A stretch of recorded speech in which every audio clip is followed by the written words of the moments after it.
Christmas. It was almost Christmas. 4 girls sat by the fire in their living room. There was a lot of snow outside. Christmas won't be Christmas without presents, said Joe. It's terrible to be poor, said Meg. Some girls have a lot of pretty things, but we don't have many, said Amy. But we have Mother and Father and this nice warm home, said Beth. Father isn't here now, said Joe, and who knows when he'll return. Their father was away with the Union Army. Margaret or Meg was 16 years old and very pretty. She had light brown hair and big brown eyes. She liked pretty clothes. Josephine or Jo was 15, and she was tall and thin. She had gray eyes and long dark hair. She liked climbing trees and doing things that boys do. Elizabeth or Beth was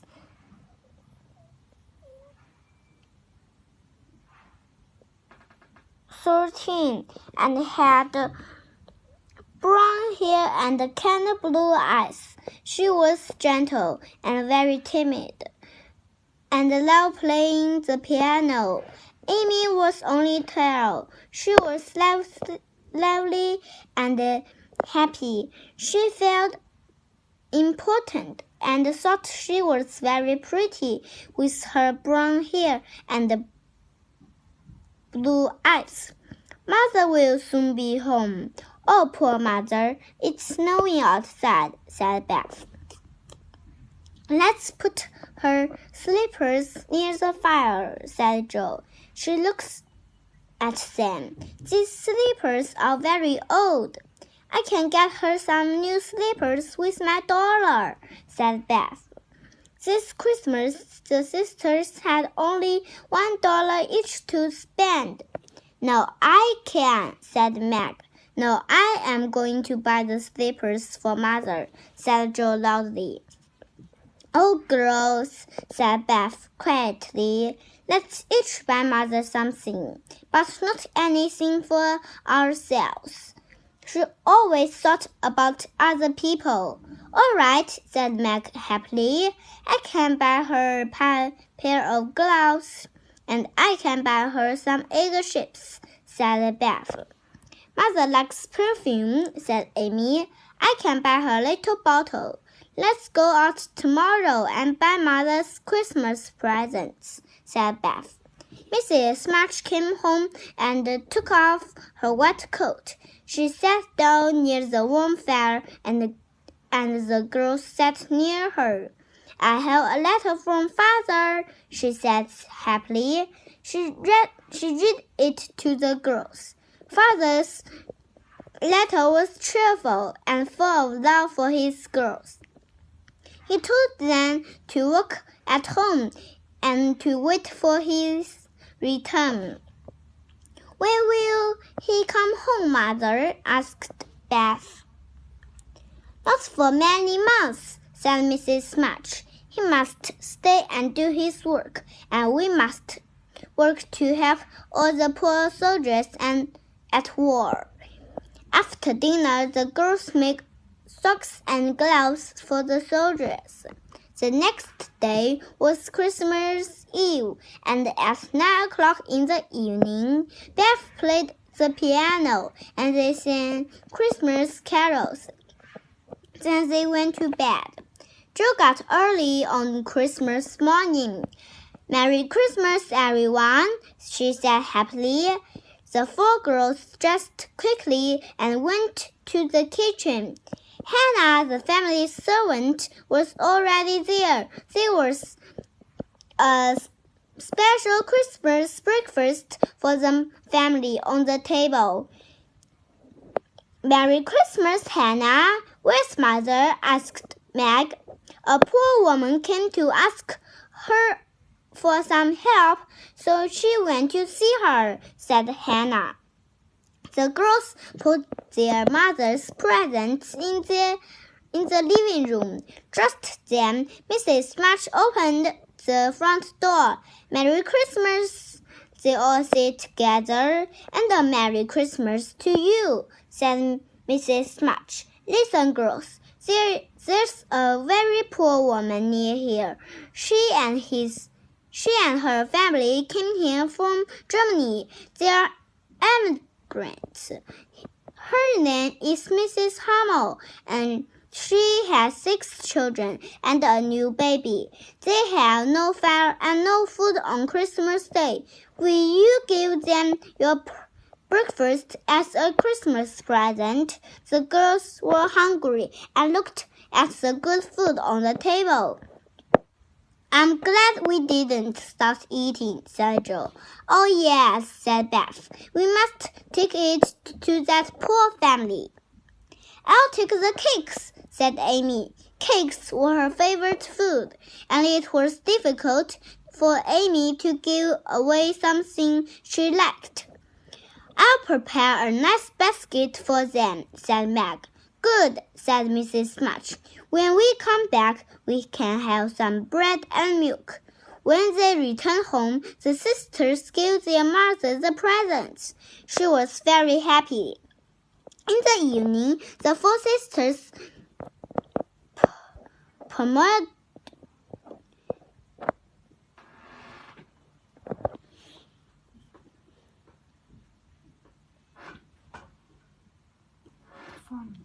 performed a play in the attic. Some friends came to see it too. Everyone had fun and laughed. Joe liked writing stories and plays. After the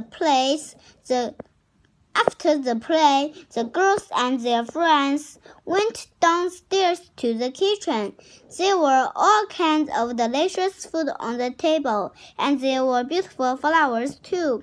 The girls were very surprised. "What did this come from?" asked Amy. "And the flowers?" asked Joe. "Mother did it," said Meg. "No," said Mrs. March. "Old Mr. Lawrence sent it. Mr. Lawrence and his grandson live alone in that big house, and I don't think they have any friends," said one of the girls. "I think the grandson shy. He stays at home and stays with his tutor. I hear that he traveled to Europe," said Amy. "Old Mr. Lawrence knows we helped the Hummel family, and he was pleased," said Mrs. March. "I don't know him, but I think he's a kind gentleman." Diary. "Joe, where are you?" cried Meg. "I'm in the attic, Meg," Joe answered. Joe loved reading, and the attic was the perfect place because it was quiet. Meg ran upstairs with a letter in her hand. "Look, Mrs. Gardner invited both of us to a New Year's Eve party tomorrow evening." "That's exciting," said Joe. "But what can we wear?" asked Meg. "Well, I only have one nice dress," said Joe. "I know, and that's all I have it too," said Meg sadly. "I love beautiful, expensive things. When I'm 18, perhaps I can buy myself a beautiful new dress." The next afternoon, Beth and Amy helped their sisters get ready for the party. Everyone was happy and excited. Soon, Meg and Joe were ready to go. Meg enjoyed the party and danced with some young men. But Joe was bored, and she did not know what to do. She did not like talking to the other girls. She wanted to talk to the boys, but she could not. A young woman mustn't talk to boys, she thought. When a young man with red hair came towards her, she quickly decided to move away. She went into a small room and and immediately saw another young man inside. He was about 17 years old and had dark eyes and dark hair. "Oh," she said, "I didn't know anyone was in here." She turned around and wanted to leave. The young man laughed. "Please don't go," he said. Joe sat down next to him. "You live near us, don't you?" "I live next door with my grandfather," said the boy. "My name's Lawrence, but my friends call me Larry." "My name's Josephine, but everyone called me Joe. I don't like the name Josephine." They started talking about Larry's journeys to France and Italy, and a lot of other interesting things. Suddenly, Meg came into the small room. "Oh, Joe, these shoes are small. My feet hurt," said Meg. "Now I can't dance, and I can't walk home." "Your shoes are always small," said Joe. "How can we get home?" "You can use my grandfather's carriage," said Larry. "I can take you." Joe and Meg thanked him, and they went home in the carriage. When they arrived home, they heard their sister saying, Tell us about the party. Tell us about the party, please." After the Christmas and New Year festivities, the girls returned to their usual lives. Meg worked for the King family. They were rich and lived in a lovely home. She was a tutor for their 4 children. She did not like it very much, but she wanted to help her family. She remembered when the March family was rich. Her father lost a lot of money when he tried to help a friend. Joe worked for old Aunt March. She was Mr. March's sister. She was a rich, difficult woman. Joe read to her and looked after her pets, a fat dog and an old parrot. She helped with the housework too. Amy went to school and wanted to be a famous painter, but Beth stayed at home because she was very shy and didn't want to go to school.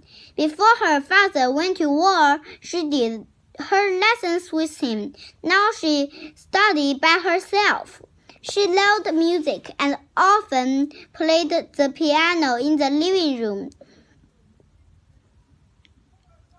Unfortunately, the piano was very old and didn't play very well.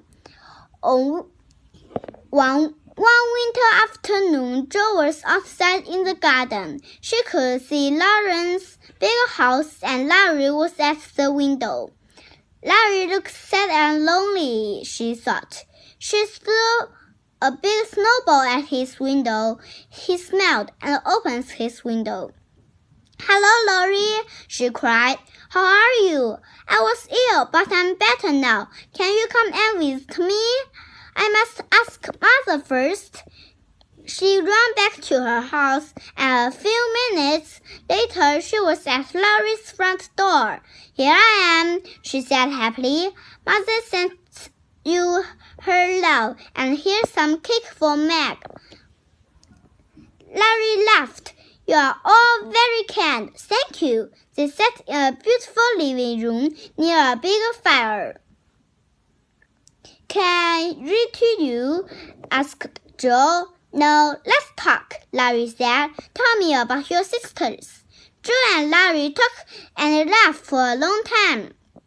She told him about her sisters and the place in the attic. She told him about Aunt March's funny dog and old parrot too.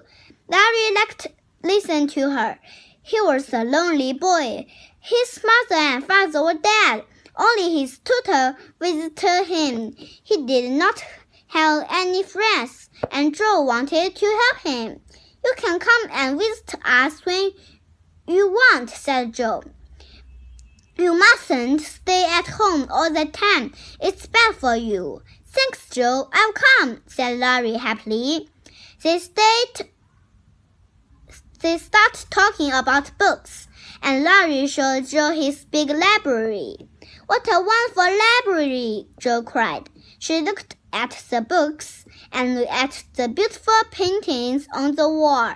At that moment, a servant came into the library. The doctor is here to see you, sir. Please wait here, Joe, said Larry. I'll be back in a few minutes. Joe looked at the paintings of Larry's grandfather on the library wall. He looks like a kind man, she said. Some people are afraid of him, but I'm not. I like him. Thank you, said the man's voice behind her. Joe was very surprised. It was old Mr. Lawrence, and he smiled at her. So, you are not afraid of me, and you like me, he said.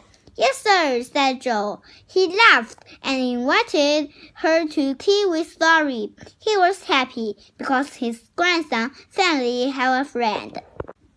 The telegram. Larry's life changed after meeting the March family. He spent lessons time with his tutor and more time with his new friends. They had great times together. They played in the snow, went ice skating, and played games. The March sisters visited the Lawrence house very often. Joe liked reading in the big library, and Amy liked looking at the beautiful paintings and statues. Meg liked beautiful, expensive things, so she loved the Lawrence house. Only Beth was afraid to go there. She wanted to play the grand piano, but she was afraid of old Mr. Lawrence. One day, Mr. Lawrence visited Mrs. March. He started talking about music and musicians. Beth listened carefully. I have a grand piano that no one plays, said Mr. Lawrence. Do your daughters play the piano, Mrs. March? Only Beth plays the piano, answered Mrs. March, and she plays it well. He looked at Beth and smiled. Do you really play the piano? Yes, I do, sir, said Beth quietly. Well, please come and play the piano in my house. Oh, thank you, Mr. Lawrence, said Beth happily. From that day, Beth went to play the piano in the Lawrence house every morning. She was very happy. She made Mr. Lawrence a pair of worn slippers to thank him. 2 days later, Beth received a letter and a present from Mr. Lawrence. She was amazed when she saw a small piano in the living room with a letter on it. Is this for me? She asked in a quiet voice. Yes, it's for you, said Joe. Now read the letter. Beth read the letter. Dear Mrs. March, I am very pleased with my new slippers. They are warm and comfortable. I hope you will enjoy this small piano. It once belonged to my granddaughter. Yours, James Lawrence. What a generous gentleman, said Joe. Beth has a new friend, said Amy. Is this a dream? Asked Meg, and the 4 sisters laughed. Beth sat down and played the new piano. This piano is perfect, she said happily. Summer was a wonderful season for Larry and the March sisters. They spent a lot of time together outside. They had picnics in the green hills near their town. They talked about their dreams. Larry told them about his love for music. His dream was to live in Germany and become a famous musician, but his grandfather wanted him to study at college and then work in a family business. Meg's dream was to have a lovely house, pretty clothes, a husband, and children. Beth's dream was to stay at home with her mother and father. She wanted to look after the family. Amy's dream was to go to Rome and paint beautiful pictures. She wanted to become a great artist. Jo's dream was to have a house full of books. She wanted to become a famous writer. The summer passed, and soon it was October. The days were cold, and Jo sat in the attic and wrote stories. One day, she took 2 stories to the newspaper office. 2 weeks later, the newspaper published her stories. She brought the newspaper home and read the stories to her sisters. She was excited, and everyone was pleased with her. "Oh, my Jo!" cried Beth. "Now you're a writer." November is a terrible month," said Meg. It was a cold day. She looked outside the window at the grey sky and the grey garden. "Our lives are always the same. We work, and we don't have very much fun." Beth looked outside the window and smiled. "I see Mother and Laurie. They're both coming here." Mother and Laurie entered the house and went to the living room. A few minutes later, Hannah came in with a telegram. She gave it to Mrs. March. After reading it, her face turned white, and she sat in her chair. Larry brought her some water. Jo read the telegram to everyone. "Mrs. March, your husband is very ill. Come immediately. S. Hill, Black Hospital, Washington." At first, there was a terrible silence in the room. Then the girl started crying. Mrs. March read the telegram again. "Your poor father," she said. "I must go at once." Hannah went to prepare Mrs. March's things for the trip. Difficult times. The March family and Larry were in the living room. They were worried. "We mustn't cry, girls," said Mrs. March. "We must be strong." "How can I help?" said Larry. "Please send a telegram to Mr. Hill at the hospital," said Mrs. March. "Tell him I'll be in Washington tomorrow." "I'll go at once," said Larry. "What else can I do?" "Please take this short letter to Aunt March." Larry took the letter and left. Then Mrs. March wrote something on a piece of paper and gave it to Jo. "Jo, go and buy these things for your father." Jo knew her mother did not have much money. "Beth, go to Mr. Lawrence and tell him what happened," said Mrs. March. "Now, come and help me find some clothes for the trip." Everyone worked busily to help Mrs. March. Mr. Lawrence came back with Beth. He bought some useful things for the girl's father. "When you are away, Mrs. March, I will look after the girls," said Mr. Lawrence. "Please don't worry about them." "You are a true friend. Thank you," said Mrs. March.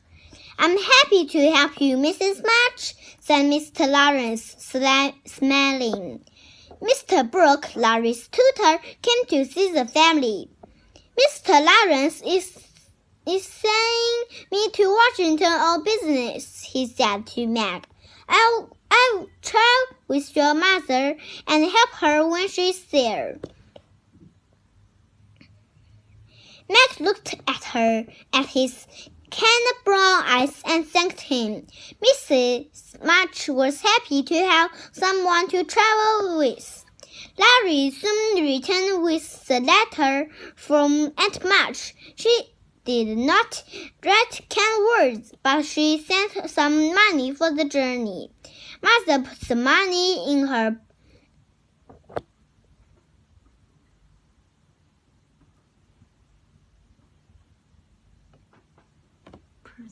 purse and quickly threw the letter in the fire.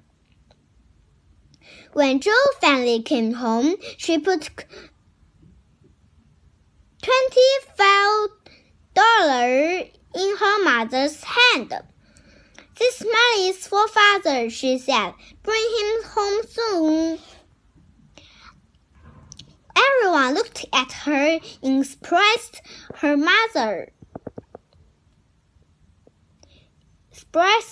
especially her mother. "Where did you get this money, Jo?" asked Mrs. March. "I sold my hair," she cried. She took off her hat, and everyone was amazed. "You cut your hair," they cried. "Your beautiful hair." "Yes," said Jo. "I'm happy I can help father." She looked at her mother's eyes and knew she did the right thing. Then she looked at her sisters and said, "I always want nice short hair." After breakfast the next morning, Mrs. March said, "Girls, promise me you'll be good. Listen to Hannah and work hard." "We promise, Mother," they said. Mr. Brooke arrived with the carriage, and he and Mrs. March left for Washington. The girls were sad, but kept their promise. Jo and Meg went to work, and Beth and Amy stayed at home and helped Hannah. After a few days, they received a letter from their mother. They were happy because the letter had some good news. Mr. Brooke wrote every day, and his letters were also important to the girls. Every day, Mr. March was slowly getting better. The girls tried to be good and work hard, but after a week, they were tired of this. Meg, Jo, and Amy forgot to do things in the house, so Beth did them. She always tried to help everyone. She also went to see the Hammer family every day. One afternoon, Beth asked, "Meg, can you go and see the Hammer family?" "I'm too tired, Beth," said Meg. "Can you go, Jo?" asked Beth. "But it's raining very hard outside, and I have a terrible cold," said Jo. Why did you go, Beth?" asked Meg. "I go every day, but the baby is ill, and I don't know what to do," said Beth. "You or Hannah can help him more. Ask Hannah for some medicine and take it to the baby," said Jo. "Amy will be home soon," said Meg. "She can go." "Yes, wait for Amy," said Jo. Beth sat down and waited for Amy, but she did not come. An hour later, Beth went to the kitchen. Hannah was sleeping by the fire.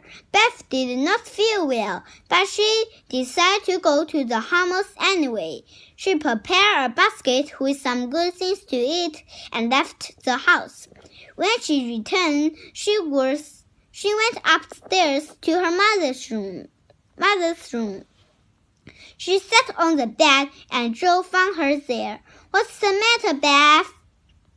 Jo started to sit down on the bed, but Beth put out her hand to stop her.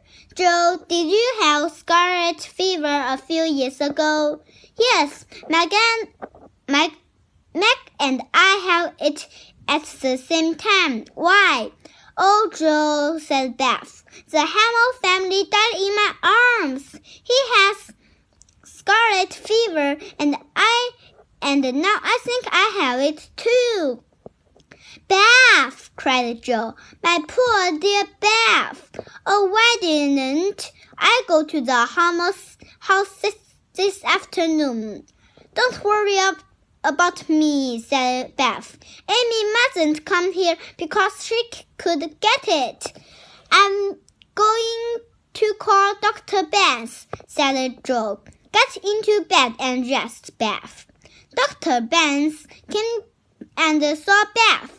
"Yes, she has scarlet fever, but she's young and strong. She will get better. But Amy must leave the house immediately, or she will catch it too."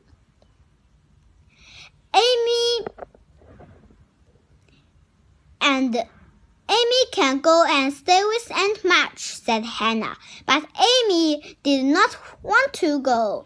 "I don't like Aunt March," said Amy. She's boring and unfriendly. "I'm staying here." "Oh, Amy," said Joe, "don't be silly. You can stay with Aunt March for a week or two."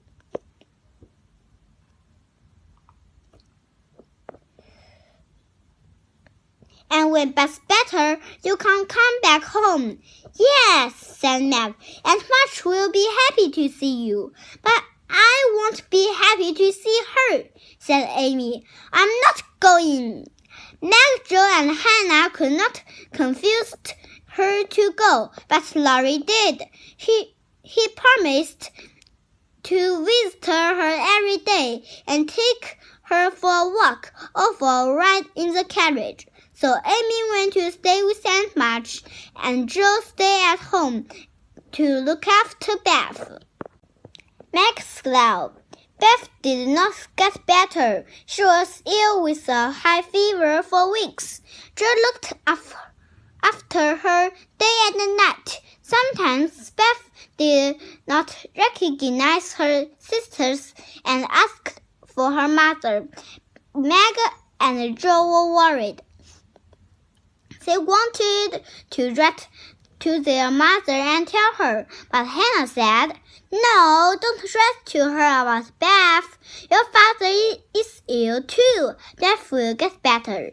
These were difficult days for the March girls. The first day of December was a cold, snowing day. Dr. Banks came to see Beth. He held her hot hand. "Please tell your mother to come home," he said quietly to Joe and Meg. Joe's face turned white, and Meg could not speak. "I'll go and send Mother a telegram at once," said Joe. When she came back home, Larry was there. He had a letter from Mrs. March. "Joe, read this letter from your mother," said Larry. "Your father is getting better." Joe read the letter, but she was still unhappy. "What's the matter?" asked Larry.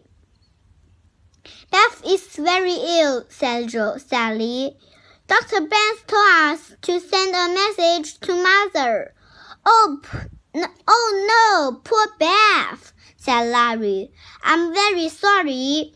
Joe started crying. Beth has a high fever, and she is very weak. She doesn't recognize us. I'm so frightened, Laurie. Larry took her hand. "I'm here, Joe, and I want to help you." Joe could not speak, but she was glad Larry was there. Joe could not speak, but she was glad Larry was there.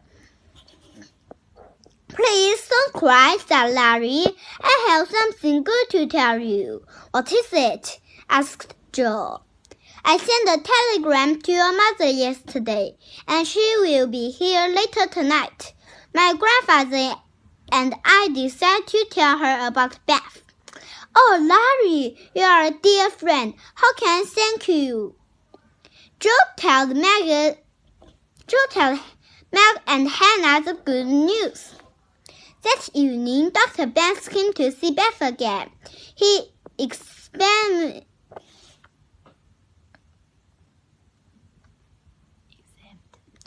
He examined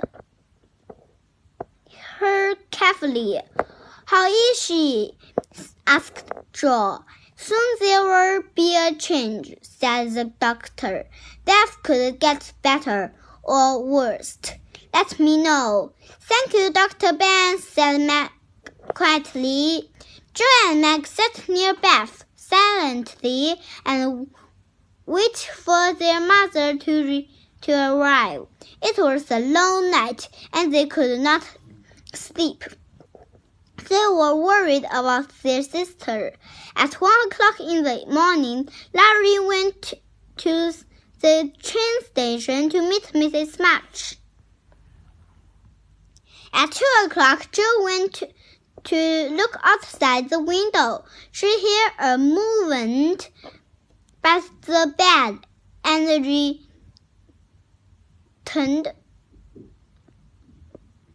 and turned around quickly. She immediately saw a strange look on Meg's face.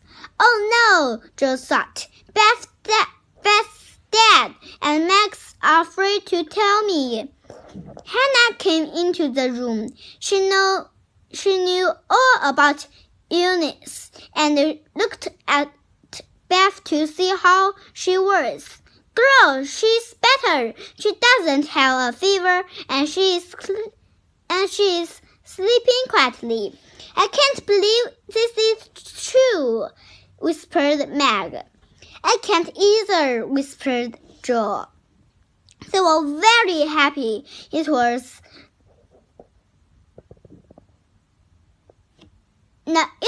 now early morning, and Joe heard a noise at the door. "Girls, she's here," said Larry. Their mother walked in and hugged her daughters.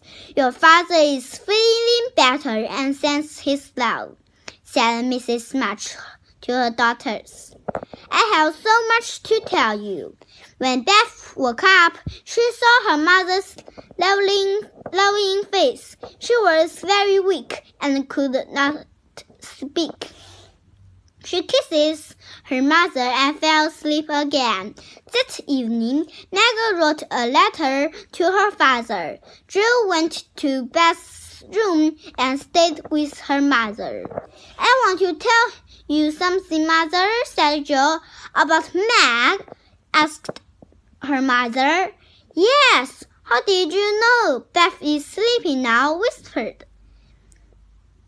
"Last summer, Meg left a pair of gloves at the Lawrence house," said Joe. "Larry returned only one glove. Mr. Brooke kept the other one. He told Larry that he likes Meg. Isn't that terrible? Does Meg like him?" "I don't know anything about love and all that nonsense. In books, girls are silly when they are in love. They don't eat and they can't sleep, but Meg eats, drinks, and sleeps normally." "Then perhaps she doesn't like John," said her mother. "Who?" asked Joe. "Mr. Brooke. I call him John now because he was very kind to me and your father. He's looking after him now, you know. He told us he loves Meg and wants to marry her, but she's too young. She's only 17. We don't want her to marry until she's 20. John can come and visit us, and they can go out together, but they must wait before they marry." "You like him, don't you?" asked Joe. She looked at her mother. "Oh no, he will take Meg away, and I lose my best friend. Love, marriage, what nonsense!" Mrs. March laughed quietly. I want Meg to marry Laurie," said Joe. "He's very rich." "Money isn't always important," Meg must marry the man she loves. Then she'll be happy. Just then, Meg came into the room with a letter for her father. Mrs. March read it. A lovely letter, Meg. Please write that I send my love to John, too. Do you call him John? Asked Meg with a smile. Yes, he is a very kind young man, said Mrs. March. Oh, good, said Meg. Well, good night, Mother. Meg laughed, and her mother thought, she doesn't love John now, but she will soon. Love letters. Joe went to tell Larry about Mr. Brooke and Meg, but she could not. He knew there was a secret, and he often asked her. But she did not say anything. He was angry because he wanted to know everything, so he decided to find out in another way. Over the next few days, Meg was quiet and worried. One day, she refilled a letter and began reading it in the study. When her sister and mother were too. Mrs. March and Joe were both busy. When a sound from Meg makes them look up, she was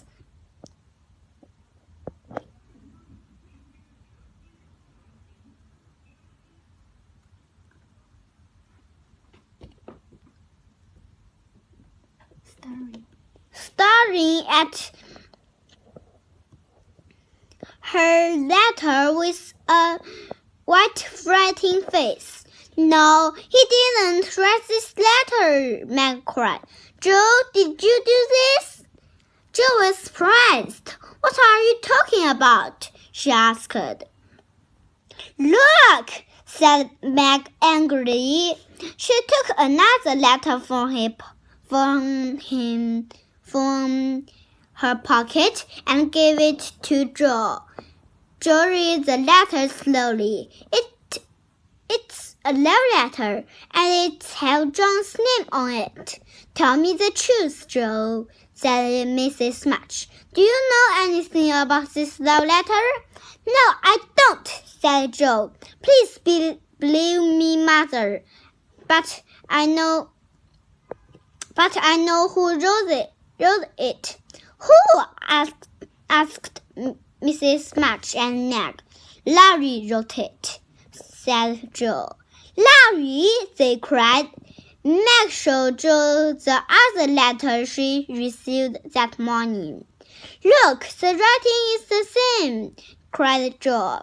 Mrs. March and Meg looked at the other letter. Then Mrs. March looked at Meg.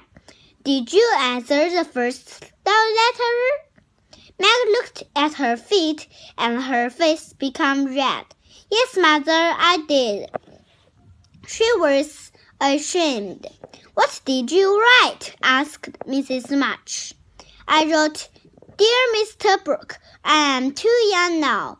I am too young, and you must speak to my father first. I am happy to be your friends for now.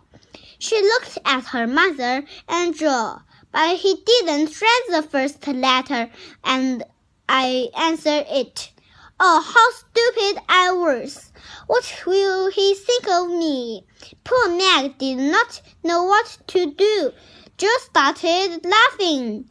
Oh, Meg, it's not so bad. Larry wrote both letters, and Mr. Brooke doesn't know anything about them. Larry wanted to discover the secret. Thank goodness, cried Mrs. March. I want to talk to Laurie. Joe, bring him here at once. Her face was serious. Larry came to the house with Joe. When he saw Mrs. March's face, he knew there was trouble. He and Mrs. March were alone in the living room. no one heard their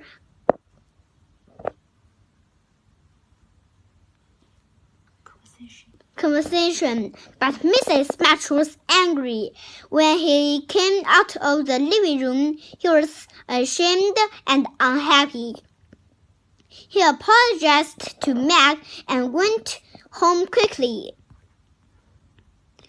Winter continued, and both Beth and Mr. March got better.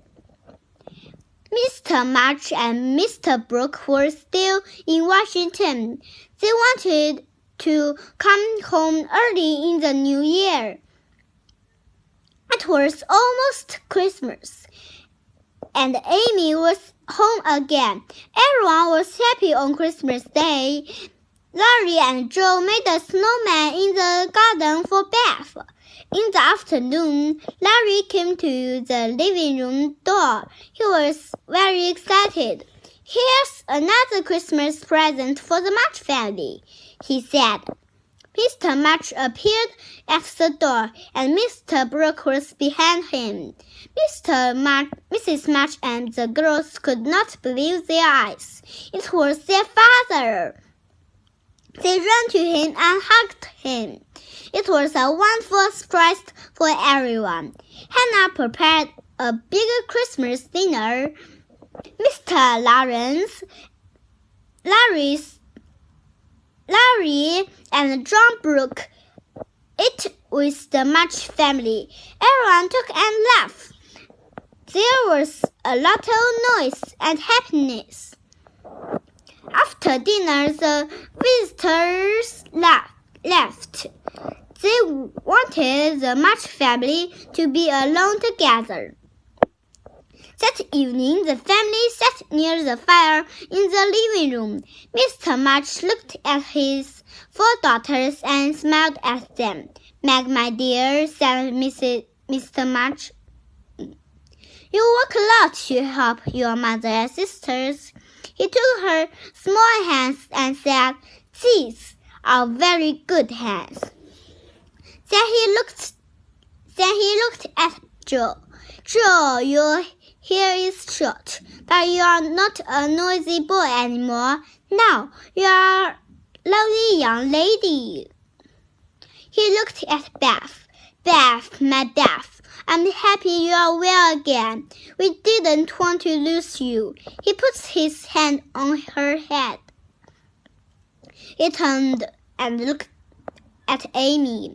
"And little Amy, you are thinking more about other people and less about yourself. You are making life good for others."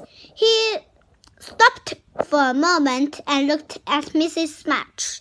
"Yes, you are 4 wonderful little women." And March squeezed. The day after Christmas, there was a snowstorm outside. Mr. March sat in the living room in a big comfortable chair near a warm fire. Mrs. March and the 4 girls sat around him. They were very happy to have him home again.